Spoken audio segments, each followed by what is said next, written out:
nation witnessed, with numerous other recent terrorist strikes on our armed forces and defenseless civilians, we knew that the time had arrived to make yet another compelling statement of our resolve as a nation. Operation Sindoor was conceptualized with a clear military aim to punish the perpetrators and planners of terror and to destroy their terror infrastructure. What I do not state here, of course, is the often stated determination of India and its intolerance to terror. It set into motion a very diligent and microscopic scarring of the terror landscape across the borders and the identification of terror camps and training sites. The locations that emerged were numerous, but as we deliberated more, we realized that some of these terror hubs were now bereft of any presence and had preemptively been vacated, fearing retribution from us. There was also a term of reference and our own binding, self-imposed restriction to target only terrorists and thus prevent collateral damage. There were 9 camps that you are now all familiar with, which were confirmed by our various intelligence agencies to be inhabited. Some of these were in POJK, while there were others that were located in the Punjab province in Pakistan. Nefarious places such as Muridke, the hub center of the Lashkar-e-Taiba, has over the years bred infamous characters such as Ajmal Kasab and the likes of David Headley. What followed was a careful scrutiny of each of these sinister locations, their layout, configuration, even the type of construction in each structure, and the terrain obtained around these. This was with an obvious intent to deduce and identify the exact vector that was required for their neutralization, as also the eyes in the sky that we would send up to ensure that we brought back evidence that we had indeed targeted what we set out to. The precise images of these engagements on that fateful and historical night have already been showcased during the first press statement on the 7th of May that was helmed by our Foreign Secretary. I have no doubt in my mind that we achieved total surprise, and those strikes across those 9 terror hubs left more than 100 terrorists killed, including high-value targets such as Yusuf Azhar, Abdul Malik Rauf, and Mudassir Ahmed that were involved in the hijack of IC-814 and the Pulwama blast. The line of control was also violated soon after by Pakistan, and the erratic and rattled response of our enemy was apparent from the number of civilians, inhabited villages, and religious sites such as Gurudwaras that were unfortunately hit by them, leading to a sad loss of lives. The Indian Air Force played a major part in these strikes by engaging some of these camps, and the Indian Navy provided wherewithal in terms of precision munitions. The Indian Air Force obviously had their assets up in the sky, and I will here request Air Marshal Bharti, the Director General of Air Operations, to detail for you the methodology that the men in blue adopted to successfully manifest this mission. Thank you, Rajiv. A very good evening, ladies and gentlemen. It indeed is a difficult time that we have to come here like this and brief you. We could have done without this, but we had no choice. as the DGMO has detailed, the event was precipitated by the dastardly act at Pahalgaon. The sequence of events have already been detailed. We carefully selected the targets, and out of the 9 selected targets, the target systems that were given to the Indian Air Force were the notorious training camps at Bhavalpur and Muridke. These being further from the international boundary. Through critical target system analysis, we analyzed what was to be done to annihilate these targets and plan to engage these targets with precision air-to-surface guided munitions so as to avoid collateral damage. The modalities of planning process, I will not go through at this instant. However, what I would like to show you is the results that we achieved through our targeted airstrikes. Could I have the second slide, please?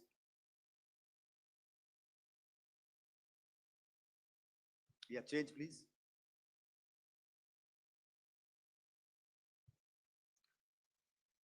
Okay.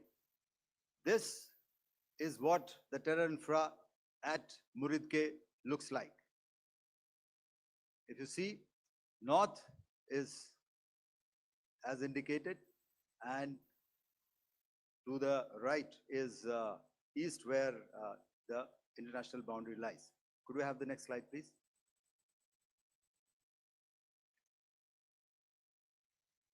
Orientating. Just go back one slide. Okay. Please have a look at this red building, the series of buildings out here, and this empty ground. Next. If you relate, the empty ground is here, and you see this is the first weapon that is impacting. This is the impact point number 1 on Muridke training camp with our precision guided weapon on early morning 7. Next, please. Keep your eyes glued for the second weapon coming in and the second impact on the selected target point. Next slide, please.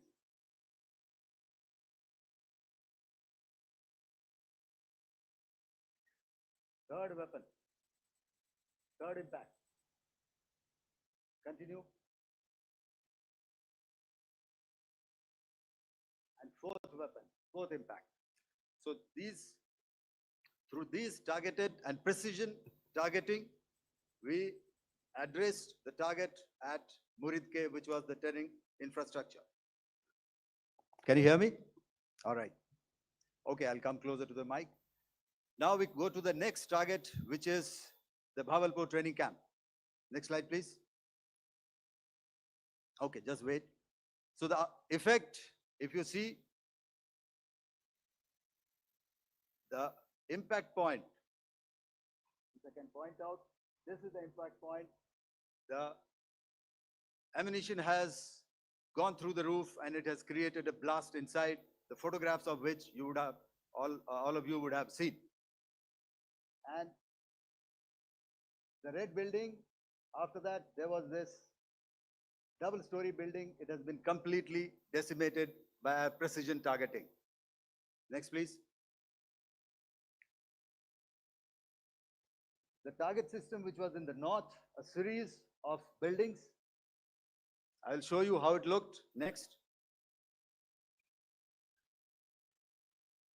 Completely destroyed by our precision targeting.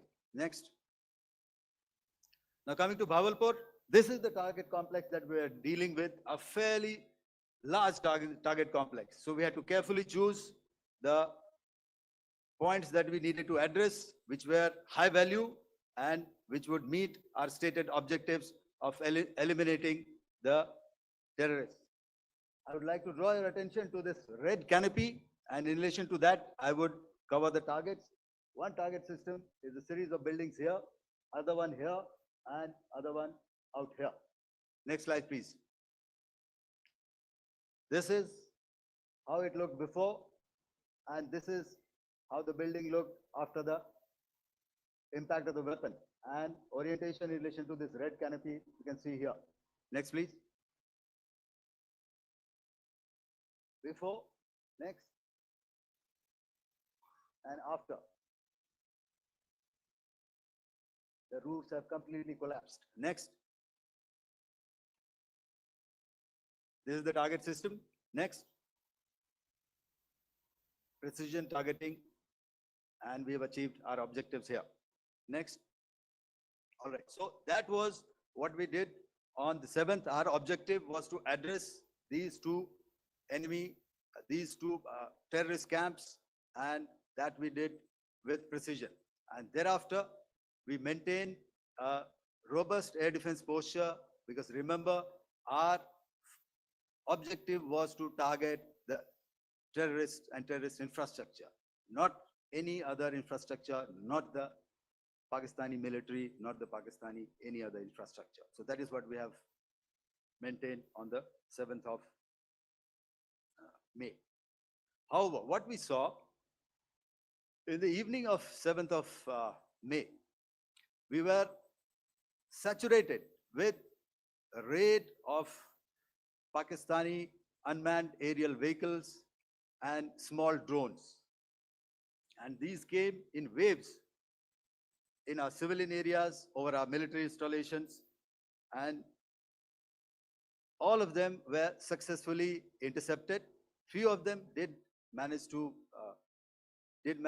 land. However, there was not much damage that they did. And we have our robust counter-US hard kill and soft kill systems which did the job. However, the difference here was that we had targeted the terrorists. The adversary now has targeted our civilians and the military infrastructure. So it had to be responded to. So in a quick and calibrated response, that very night, we struck their radar installations at Lahore and close to Gujranwala, the LYT installation, to indicate to him that we are ready, yet we do not want to escalate. Our fight was with the terrorists and not with the Pakistani military establishment. Thank you.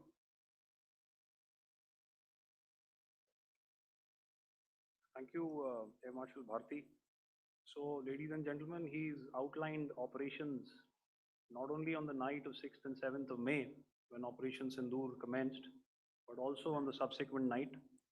Being well aware and familiar with the congenital and impulsive nature of our adversary, and even though we did attempt to reach out and communicate our compulsions to strike at the heart of terror to my counterpart in the immediate wake of Operation Sindoor, the request was brusquely turned down,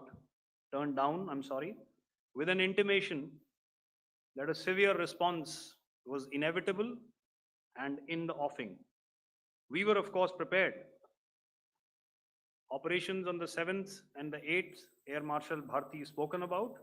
On the night of 8th and 9th of May, they flew drones and aircrafts into our airspace all across the borders and made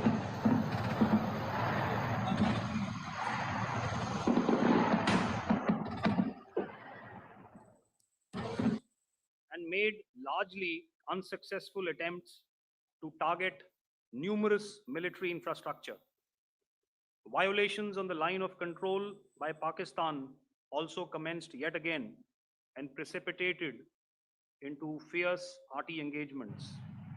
The air operations on the night of 8th and 9th of May, I'll yet again request the DG Air Operations to cover.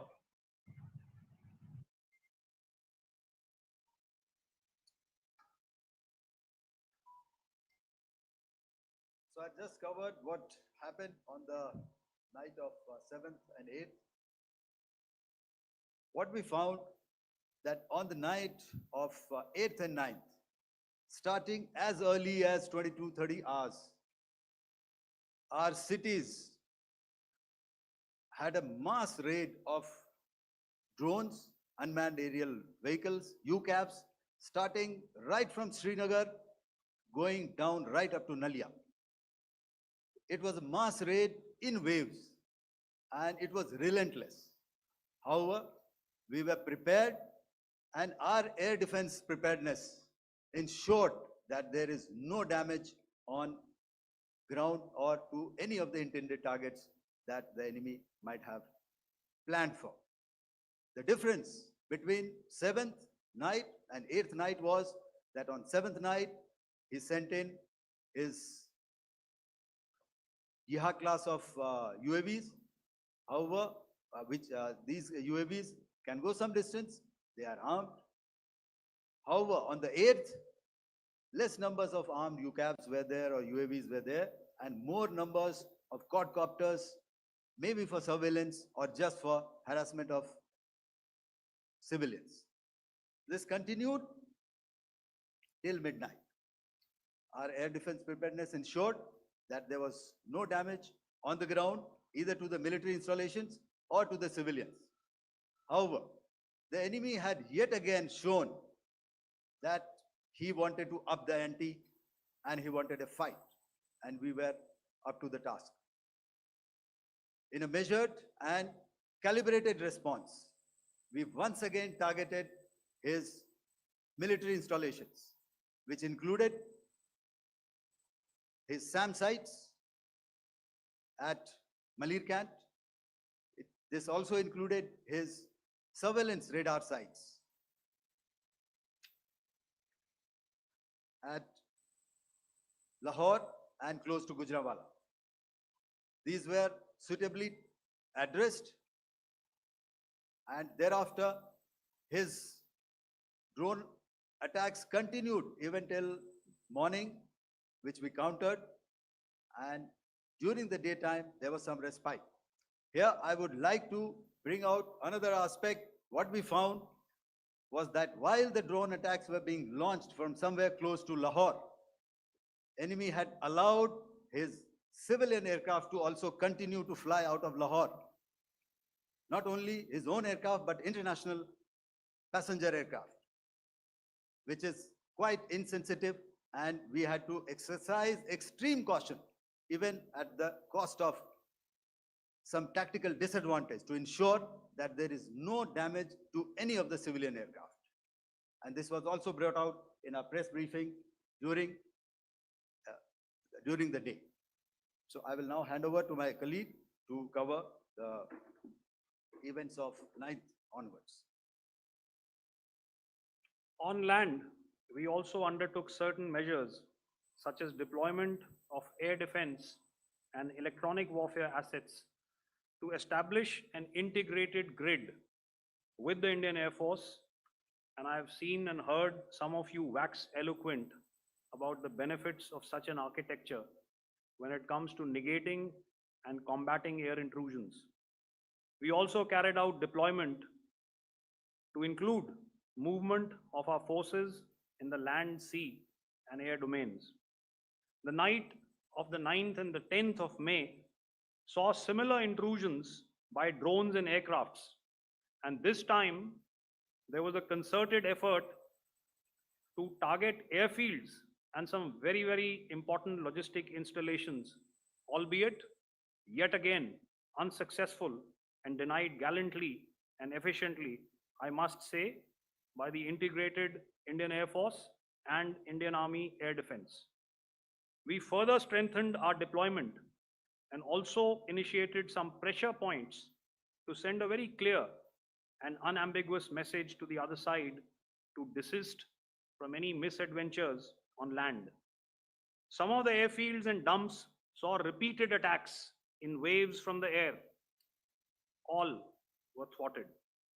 The Pakistan Army has reported to have lost approximately 35 to 40 personnel in artillery and small arms firing on the line of control between the 7th and the 10th of May. What the other side had probably also not reckoned with was the speedy and precise turnaround and hit back by the Indian Air Force. And I will yet again ask Air Marshal Bharti to speak about these significant and game-changing strikes. I will thereafter request Vice Admiral Pramod, my colleague and Director General of Naval Operations, to tell us about some very telling naval maneuvers in the Arabian Sea that exerted pressure on the night of 9th and 10th of May. Over to you, sir. Commencing about 2000 hours, that is 8 p.m. local time, on 8th of May, several Pakistani unmanned aerial systems, drones, combat vehicles attacked multiple IF bases. These included Jammu, Udhampur, Pathankot, Amritsar, Bhatinda, Nal, Dalhousie, Thois, Jaisalmer, Uttarlai, Falodi, Nalia. These were almost simultaneous and they came in waves. All our AD guns and other systems were waiting for them. All these waves were neutralized by our trained crew using the air defense systems that they have. And also, some of them were utilized using our legacy systems like Pechoras and IF Summer, which we have recently acquired. And some were neutralized by the Garud snipers. There was no damage on ground from these incursions and these mass raids, if I could call them, from the Pakistani side. However, following these relentless attacks on our air bases, on our forward positions, and on our civilian targets, this was time to convey some message to our adversaries. And therefore, a decision was taken to strike where it would hurt. And towards that, in a swift, coordinated, calibrated attack, we struck his air bases, command centers, military infrastructure, air defense systems across the entire Western Front. The bases we struck include Chaklala, Rafiki, and mind you, Chaklala is Islamabad. Rahim Yar Khan, Sakar, sending a clear message that aggression will not be tolerated. This was followed by strikes at Sargoda, Bholari, Jacobabad. We also struck the C2 centers at Murid, the UAE complex at Murid, Rafiki, radar at Chunia, which I will show you, Rahim Yar Khan airfield, and the unmanned combat aerial vehicle hangar at Sakar. I would like to reiterate here that we have the capability to target every system at these bases and more. However, it was only a measured response to instill good wisdom to our adversary to refrain from further escalation. IF response was directed only at military installations, avoiding civilian and collateral damage. I would now like to show you some of the effects that have been achieved as a result of our air operation.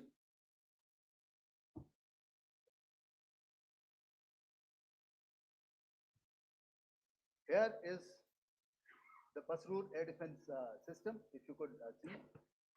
Zoomed up view. This is the radar mounted on a high tower. And after the strike,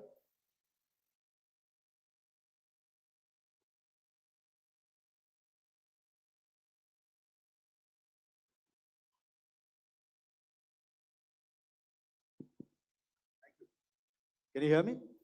Yeah, thank you. And after the strike, This is what has happened. This radar has been taken out, completely burnt.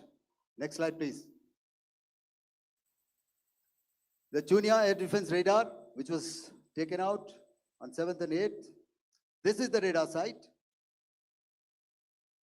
A blown up photograph, once again, on a tower, not very clear, but what you see very clearly is the after effect after we have stuck.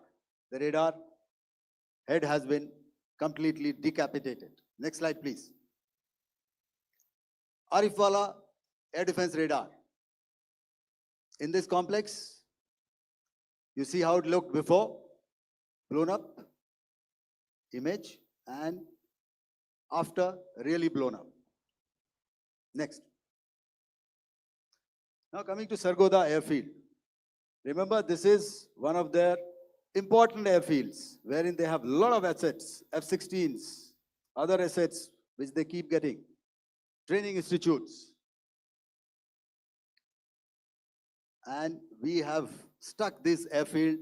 It is not, if you zoom in here, then one impact point here on the runway and second impact point of our weapon, precision weapon on the runway. And if you see this blown up, repairing going on, same here. Next. Raimiar Khan. This is the area we have stuck. A deep strike out here and one complex here. So this is how it looked before, and same, you see a big crater, another crater here, and this complex, after strike, neutralized. Next. Chaklala airfield, Noor Khan, once again a major air base, a lot of their logistic assets out here. This was the chosen complex that we intended to strike and convey a message. Next slide, please. This is how it looked before, and this is how it looked after our strike. Next. Sakar. We chose the radar site at Sakar. This is the radar site, and after it was struck, this is the aftermath, completely burnt out. Next, please. Aircraft shelter. This is how it looked before the strike, and this is how it looked after the strike. The roof of the buildings completely caved in and burnt. Next. Bolari airfield, aircraft hangar. This is how it looked before, and this is how it looked after the precision strike. Next. Jacobabad, aircraft hangar, and this is how it looked after. Next. So what I'm trying to convey here, ladies and gentlemen, is to start with, our fight was neither with the Pakistani military nor with anybody else who's there on the other side. Our fight was with the terrorists. We neutralized the terrorists that we selected to be neutralized, and thereafter, we only maintained the air defense posture. However, we were relentlessly pounded by waves after waves, night after night, by his UCAVs, by his drones, and by his other unmanned aerial systems. And that left us with no choice but to retaliate, and yet our retaliation was calibrated, it was graduated, and it was proportionate. Thank you.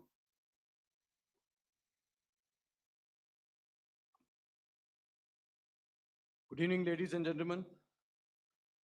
In the aftermath of the cowardly attacks on innocent tourists at Pahalgam in Jammu and Kashmir by Pakistani-sponsored terrorists on 22nd April, the Indian Navy's Carrier Battle Group, surface forces, submarines, and aviation assets were immediately deployed at sea with full combat readiness in concert with the Joint Operation Plan of the Indian Defence Forces. You may be aware that we tested and refined tactics and procedures at sea during multiple weapon firings in the Arabian Sea within 96 hours of the terrorist attack. The aim was to revalidate our crew armament, equipment, and platform readiness to deliver various ordnance on selected targets precisely. Thereafter, our forces remained forward deployed in the Northern Arabian Sea in a dissuasive and deterrent posture with full readiness and capacity to strike select targets at sea and on land, including Karachi at time of our choosing. The forward deployment of the Indian Navy compelled Pakistani naval and air units to be in a defensive posture, mostly inside harbors or very close to the coast, which we monitored continuously. The Indian Navy maintained seamless maritime domain awareness throughout the duration and was entirely aware of the location and movement of Pakistani units. In effect, we had and continue to have good battle space transparency using our maritime domain awareness grid.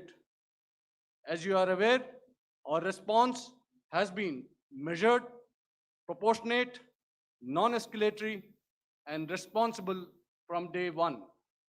Accordingly, the calibrated approach considered all options, including the ability of the Indian Navy for offensive action from and at sea.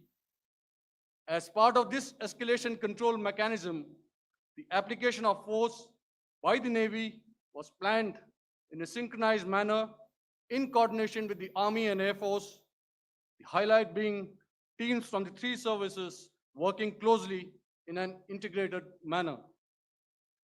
Along with the kinetic actions by the Indian Army and Indian Air Force, the overwhelming operational edge of Indian Navy at sea contributed towards Pakistan's urgent request for a ceasefire yesterday.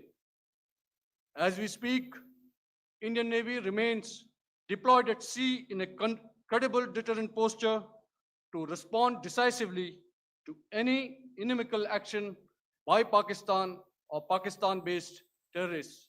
Thank you. Samno Varna, Jai Hind. Now I'll hand over to Director General Military Operations for further proceedings.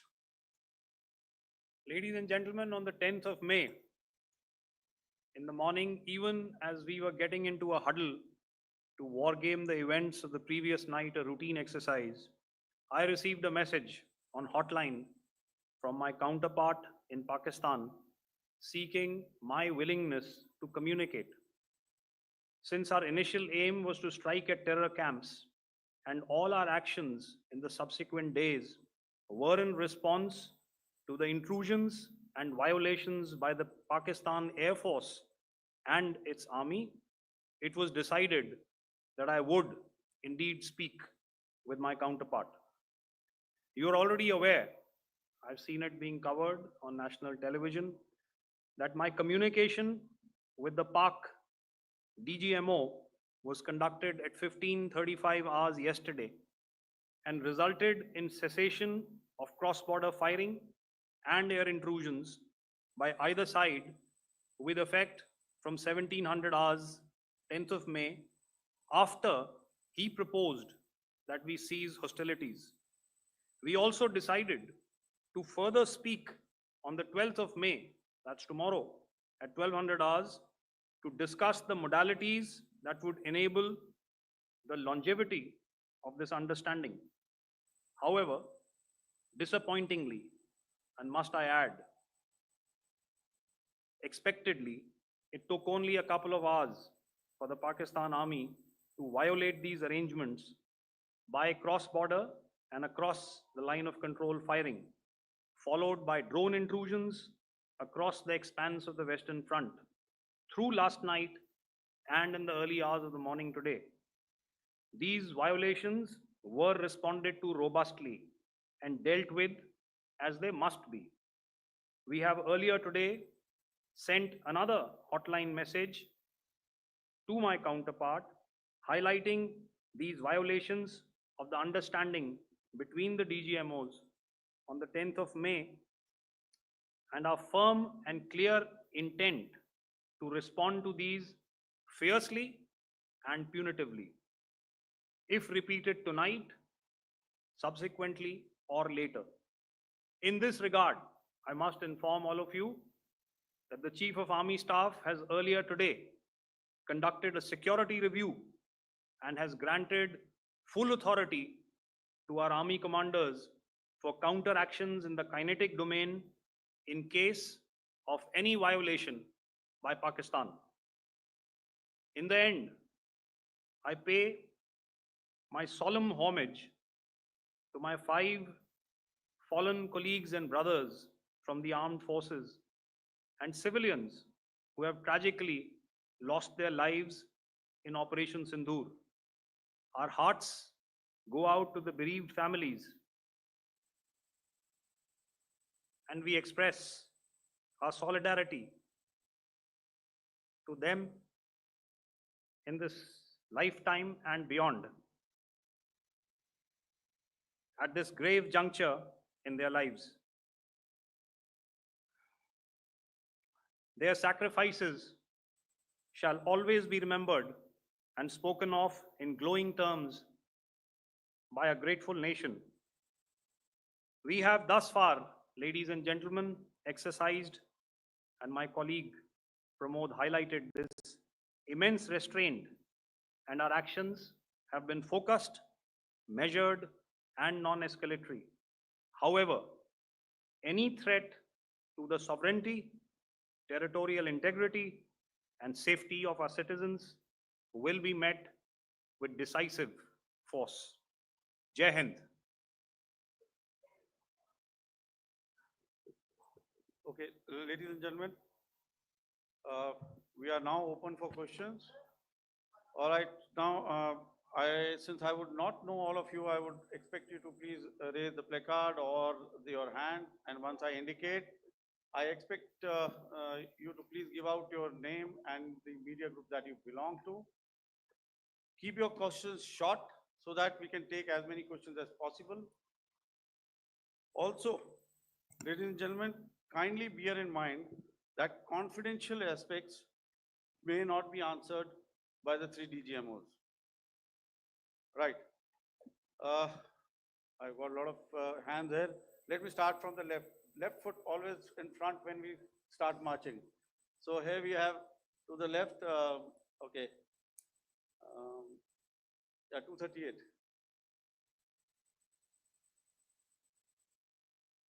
Hello. So this is Manas Pratimugyan from PTI, Press Trust of India. So the understanding that was reached yesterday on stopping the military operations and actions, was it for just 3 days? And what would be the cost escalation if there is violation of this understanding by the Pakistani side? And my subsequent question would be that we have a kind of ceasefire agreement with Pakistan that was finalized in 2003. So will there be some kind of similarities in frameworks between the two kind of understandings, 2003 ceasefire agreement and the current understanding on stopping military operations? And again, what would the cost that will be incurring on Pakistan if Pakistan again resorts to this kind of terrorist activities, because we have made it very clear that the cost will be very high. So I would like to have your thoughts on it. Okay, so I'll answer the latter part of the question first. I also want to add that while the initial ceasefire agreement, as you correctly pointed out, is of the 2003 vintage, but I must remind you that in 2021, in the month of February, and this was then when the crisis in Eastern Ladakh was also on, the 2 DGMOs had spoken and arrived at a ceasefire understanding that lasted right up until this unfortunate attack at Pahalgam. Once our Foreign Secretary had announced the decisions of the CCS in the immediate wake of that attack, he had announced certain measures, and then of course Pakistan had in turn made its own announcements. Since then, there have been certain violations of this ceasefire understanding. And of course, after the 7th of May, like I pointed out during my statement, that there have been numerous violations on the line of control especially, and of course along the international boundary by the Pakistan Army and the Pakistan Air Force.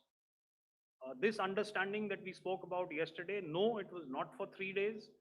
It was first to stop aggressive and hostile activities immediately, let that order and direction settle down for about 36 hours, and thereafter discuss modalities, like I said, to ensure its longevity. That is tomorrow on the 12th of May.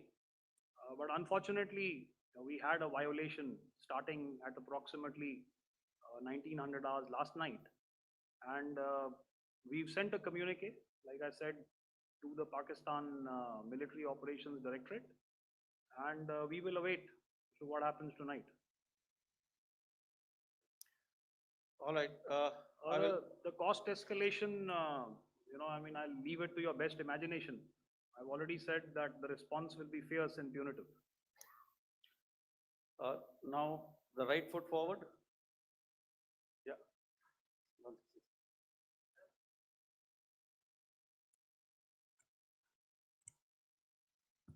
Sir, I'm Ajit Dubey from ANI, sir. Sir, my question is that you talked about the loss of lives to the Pakistan army, that was around 35 to 40 kills secured by the Indian army. Sir, can you tell us what would be the total loss of life to the Pakistan army in both army and air force attacks, sir? And how good was the performance of the BrahMos, Scalp and the S-400 during the operations? And sir, since we have sir, just one No line, multiple sir. questions, please. Sir, All right. and since sir, we have achieved such a spectacular, we have made good achievements in this entire operation. Can we say that we have emerged victorious, or we have a big upper hand over the Pakistanis in this entire conflict? Thank you very much, sir. So I'll answer the question about the loss of lives on the other side. Of course, there are various means to ascertain that number. There is information from various agencies that come in. There are, of course, on the line of control, other ways to find out as to what has been the effect of what you are doing there in ceasefire violations. So therefore, I mentioned 35 to 40 on the line of control, and please remember that once Operation Sindoor was launched, the responses of the Pakistan Army were also on Indian Army or the Indian Armed Forces infrastructure. Let me put it that way. So that's why I did not cover casualties of the Pakistan Army, at least in the initial phases of battle, because those were not our targets. Our targets were terror-oriented, and of course later, once they launched air intrusions and air operations on our infrastructure, we've used heavier weapons, and of course there would have been casualties, but those are still being assessed. The effects of the weapons that you mentioned, I will request Air Marshal Bharti to apprise all of you about those. Good evening, Mr. Ajit. How are you? Ajit, okay, the meeting sometime. I never mentioned about any of the weapons that we use. Check. Okay. What I was saying, that I never mentioned of any of the weapons, the caliber that we used. All right, so we leave it at that. Those are matters of operational details which I would not like to go into. But suffice to say that whatever methods and whatever means we have chosen, it had the desired effects on the enemy targets. How many casualties? How many injuries? Well, to start with, our aim was not to inflict casualties, but in case there have been, it is for them to count. Our job is to hit the target, not to count the body bags. And the last part of your question, I wonder if you read out the tweet on ADGPI at midnight once we'd done what we had to in Operation Sindoor. And that's credit to my friend here on the left. Justice has been served, Ajit. That is all that I will say. Ajit, no, I'll request you to, refrain putting words into his mouth. All right. Yeah, I'll come back to the left. 147. Sorry, 47. No, 47. Did I see it here or? Yeah. Good I evening, saw it there. gentlemen. Sorry, 147, I saw it there. Sorry. Yeah, since I've already said 147, start please. Hi, sir. Good evening. This is Shivam Patel from Reuters News Agency. Thank you for giving me the opportunity. My question, sir, is how many military targets did Indian Armed Forces strike in Pakistan in response to the attacks from Pakistan? How were these targets selected? And how many troop casualties have been there in total on both sides, if you could give details? Thank you. I'm sorry, where are you? I haven't Yeah, spotted his. he's to the Yeah, right. okay. Can you just repeat that for me, please? Sure, sir. So my name is Shivam Patel. I'm from Reuters News Agency. My question is, how many military targets in total did the Indian Armed Forces strike in Pakistan in response to the attack from Pakistan? How were these targets selected? And how many troop casualties have been there on both sides, if you can? So you're speaking of the targets that I mentioned in the wake of the attack at Pahalgam, right?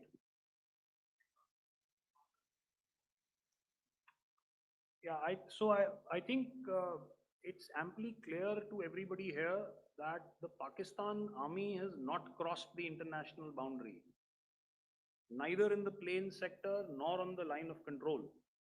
So the intrusions have been in the air. There have been certain attempts on the line of control when ceasefire violations have been on to try and infiltrate and carry out and perpetrate activities that we are all very well familiar with. Whether these are by terrorists or by the Pakistan army or its special forces and commandos is difficult to say, but each of these have been effectively thwarted. So therefore, as far as engagements of military targets on the other side is concerned, I thought Air Marshal Bharti covered those very well and in detail, and he also mentioned as to how they went about targeting those. I think those images were very clear and very, very graphic in telling us as to what we needed to hit. And you'll remember right at the outset, I said that we even went into what was the construction in each of these locations, and therefore decided on the vector that had to be utilized. Please. Okay, if I could add to what the DGMO has said, I have already detailed the targets. Now, whether it is X numbers or Y numbers that is immaterial. And what damage have we inflicted? You have seen. What are the casualties on the other side? As I said, that is for them to count. As far as we are concerned, from the air defense side, if they had a choice, they would have definitely come in. They are fighters, there are more numbers of UCAVs. It is not that they did not intend to come in. It is only that our robust AD posture prevented them from coming in. So that must be known, and that must be realized by all the audience here. Yeah, I'll come to the left now, 24.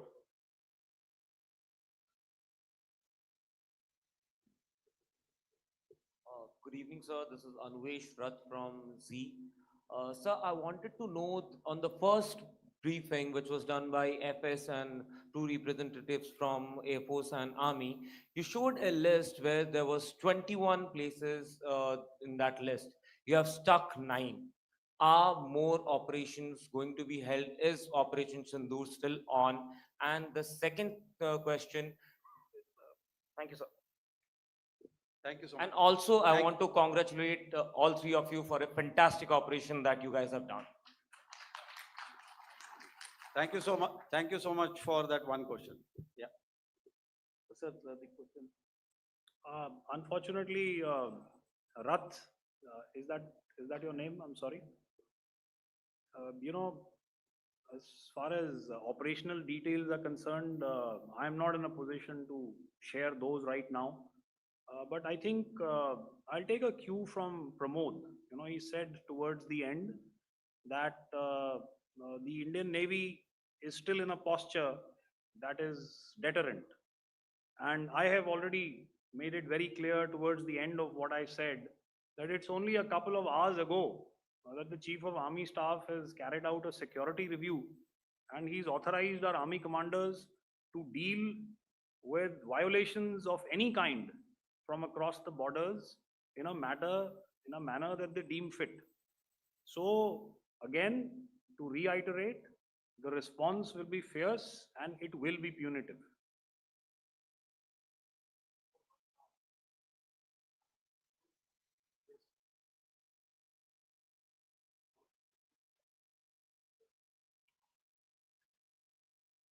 I'll go back this side now.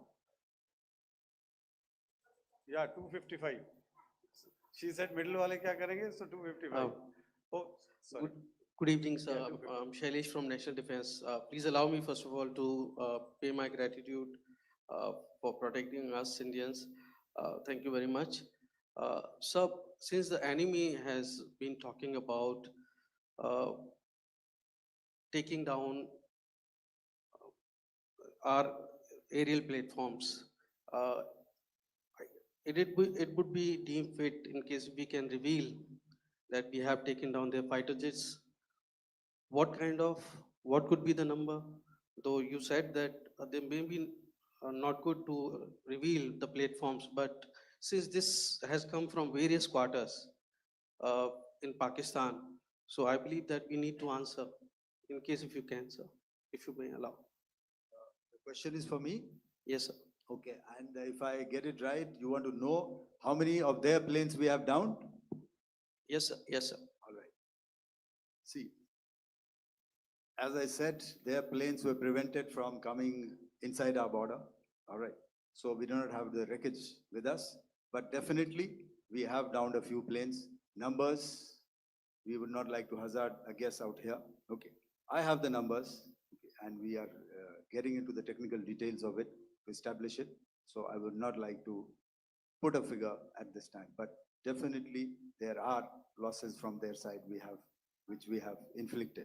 Were they Please don't ask. were they fourth generation plus, sir? No, See, sir, you're putting words into my mouth. Why do Sir, you say fourth generation? Let us make it high tech. Thank you so much, sir. all Thank right. Yeah, 163.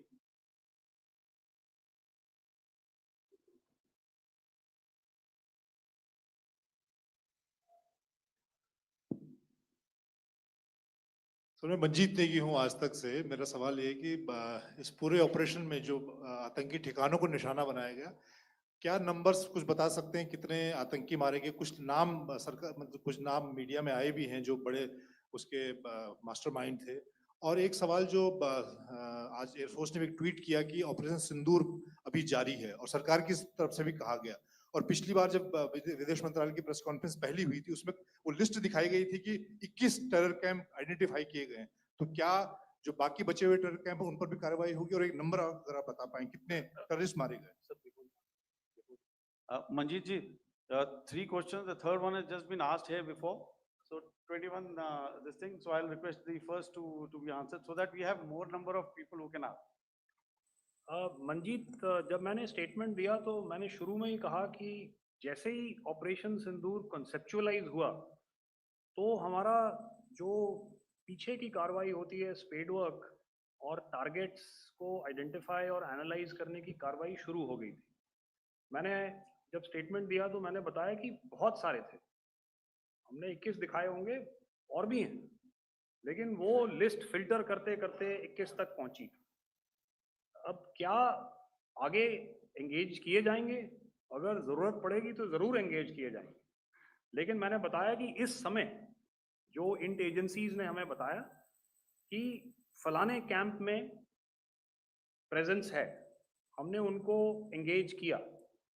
कुछ नाम मैंने लिए, कुछ नाम अभी पुख्ता किए जा रहे हैं। मैंने आपको बताया कि जो इंट एजेंसीज ने अभी तक असेसमेंट किया है, उसमें उन्होंने कहा है कि तकरीबन 100 से ज़्यादा मारे गए हैं। और एक आज आपने तस्वीर भी देखी कि काफ़ी प्रोमिनेंट जो फ्यूनरल था, काफ़ी प्रोमिनेंट एक जो हस्ती हैं वो ऑर्गेनाइज कर रहे थे, और उस फ्यूनरल में और कौन कौन लोग अटेंड कर रहे थे वो तो आपने देखा ही। तो आप लोग सब समझदार हैं, और मुझे ये कहने की ज़रूरत नहीं है कि इन लोगों को कहाँ से सपोर्ट मिल रहा है। अगर नहीं मिल रहा होता तो ऑपरेशन सिंदूर नहीं होता, तो उसी की वजह से है ये ऑपरेशन। तो मेरे ख्याल से मैंने आपके सारे सवालों का जवाब दे दिया। Ma'am. Sir, next is from 17. Sir, मेरा नाम अंजू निर्वाण है, GV9 भारतवर्ष से।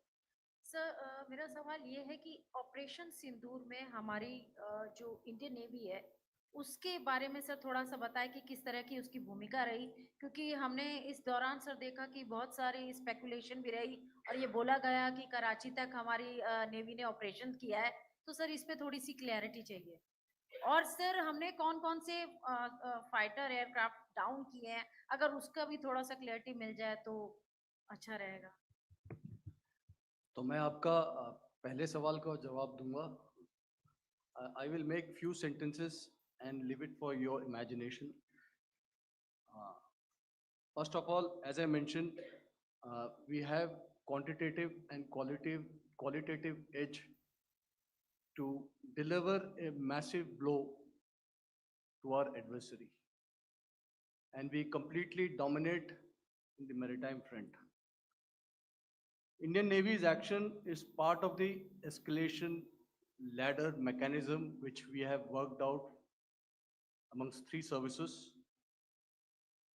This time, if Pakistan dare take any action, and Pakistan knows it, what we are going to do.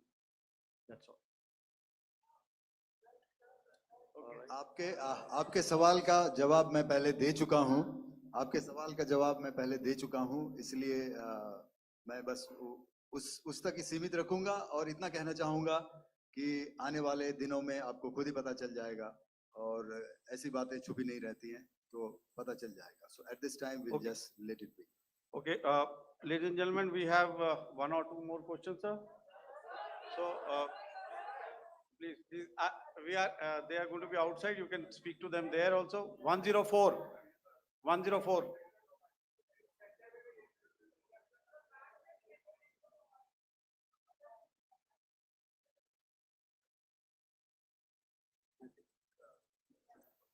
Yeah, ask sir. Sir, Dinakar with the Hindu newspaper. Are you surprised that you got this question? No, sir.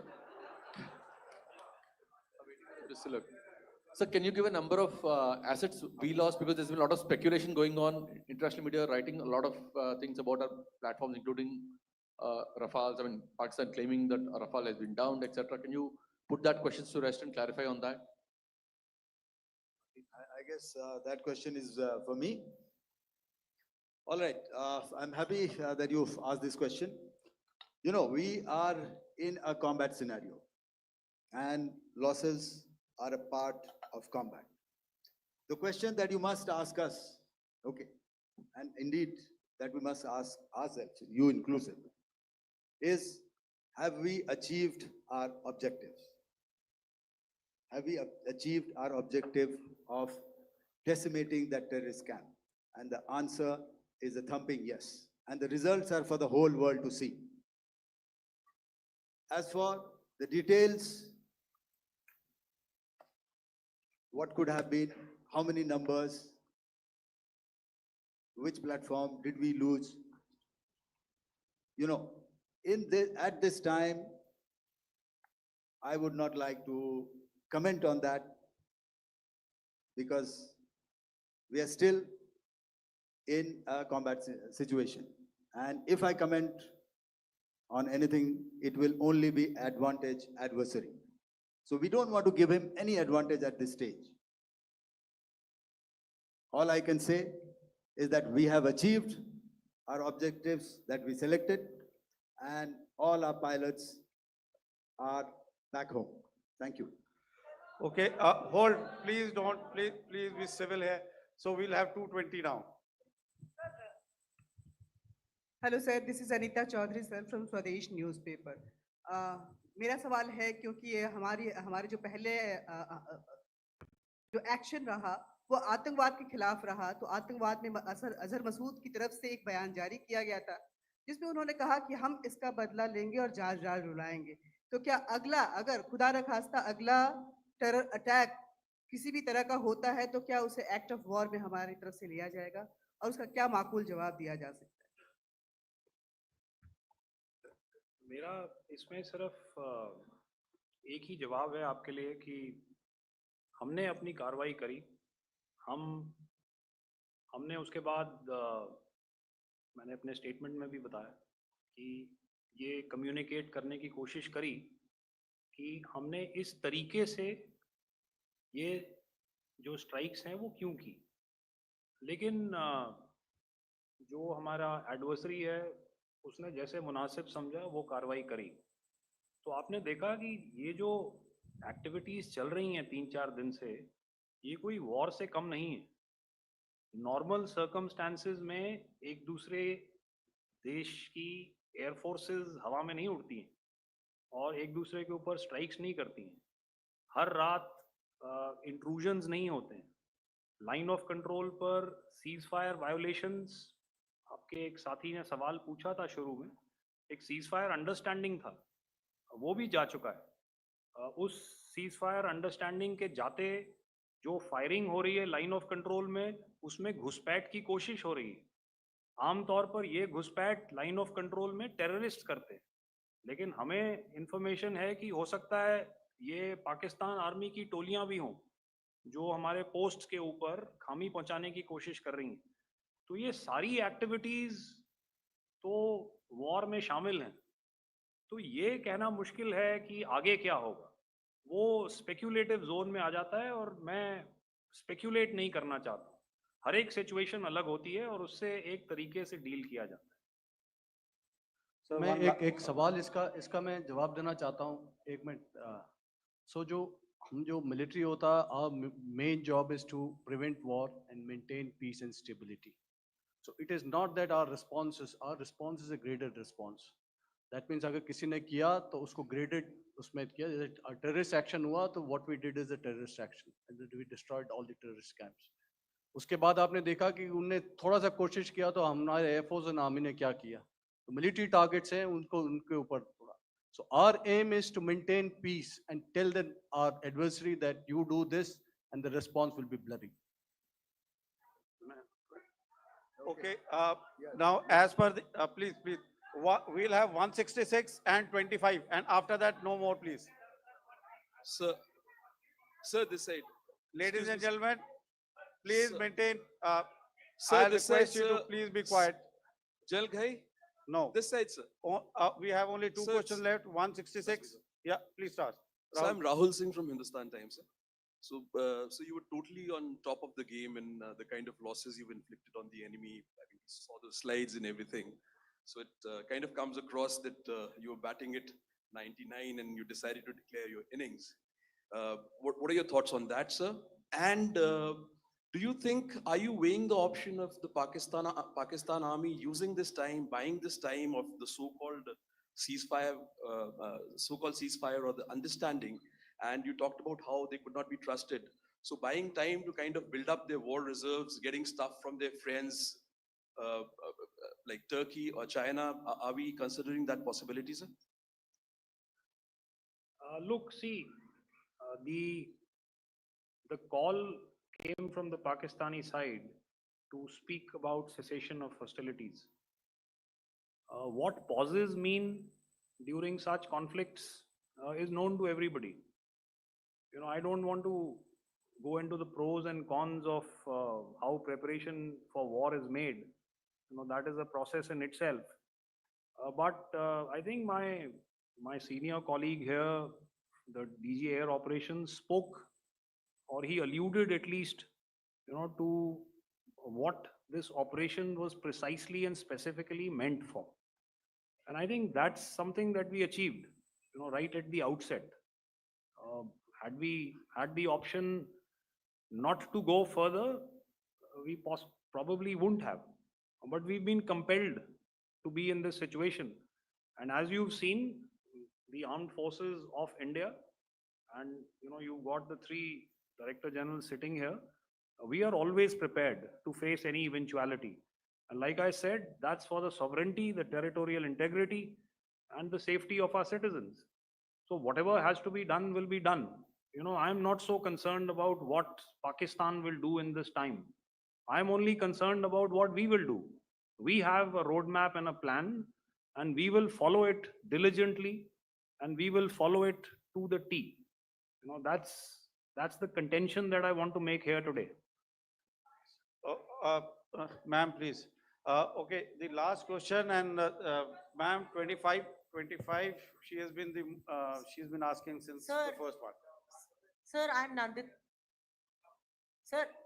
She's not asking a question. Sir, I'm Nandita Dagar, DAGAR from DD News and DD India.